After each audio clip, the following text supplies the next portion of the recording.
ये अलग ही एहसास है। मुझे देखकर भी खुशी हुई कि इस स्थान के लिए 2014 में मैंने महाबोधि वृक्ष की जो सैपलिंग भेंट की थी वो अब विकसित होकर एक वृक्ष बन रहा है। साथियों, चाहे पशुपतिनाथ जी हो, मुक्तिनाथ जी हो, चाहे जनकपुर धाम हो या फिर लुम्बिनी में जब जब नेपाल आता है, नेपाल अपने आध्यात्मिक आशीर्वाद से मुझे कृतार्थ करता है। साथियों, जनकपुर में मैंने कहा था कि नेपाल के बिना हमारे राम भी अधूरे हैं।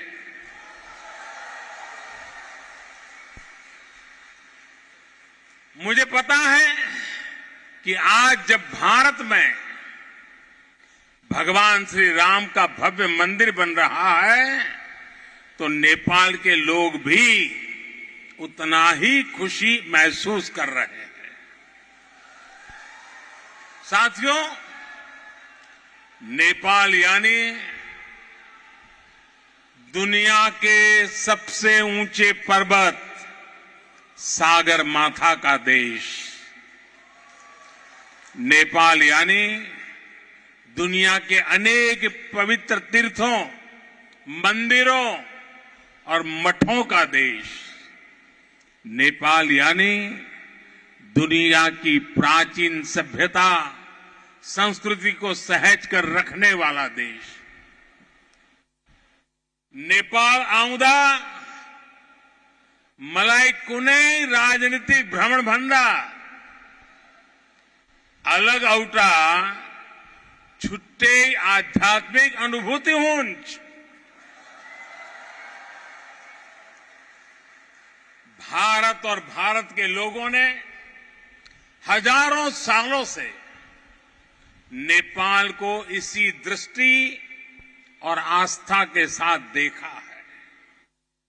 मुझे विश्वास है अभी कुछ समय पहले जब शेर बहादुर देउबा जी, श्रीमती आरजू देउबा जी भारत गए थे और जैसा अभी देउबा जी ने वर्णन किया बनारस का, काशी विश्वनाथ धाम की यात्रा की थी, तो उन्हें भी ऐसी ही अनुभूति भारत के लिए भी होना बहुत स्वाभाविक है।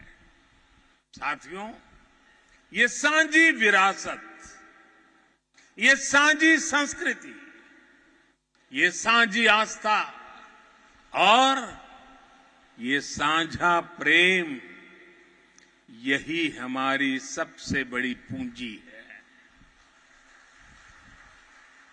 और ये पूंजी जितनी समृद्ध होगी, हम उतने ही प्रभावी ढंग से साथ मिलकर दुनिया तक भगवान बुद्ध का संदेश पहुंचा सकते हैं, दुनिया को दिशा दे सकते हैं। आज जिस तरह की वैश्विक परिस्थितियां बन रही हैं, उसमें भारत और नेपाल की निरंतर मजबूती होती मित्रता, हमारी घनिष्ठता संपूर्ण मानवता के हित का काम करेगी।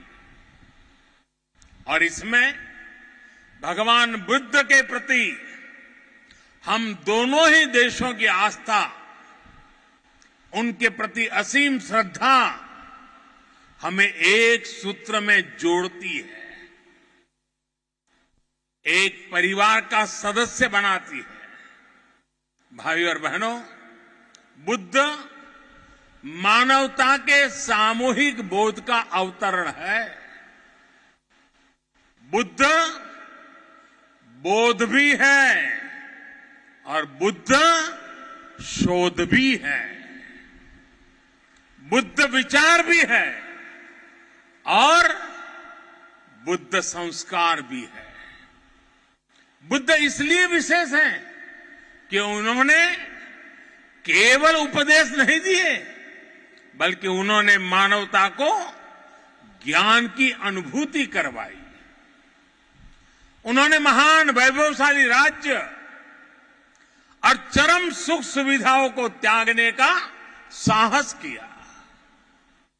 निश्चित रूप से उनका जन्म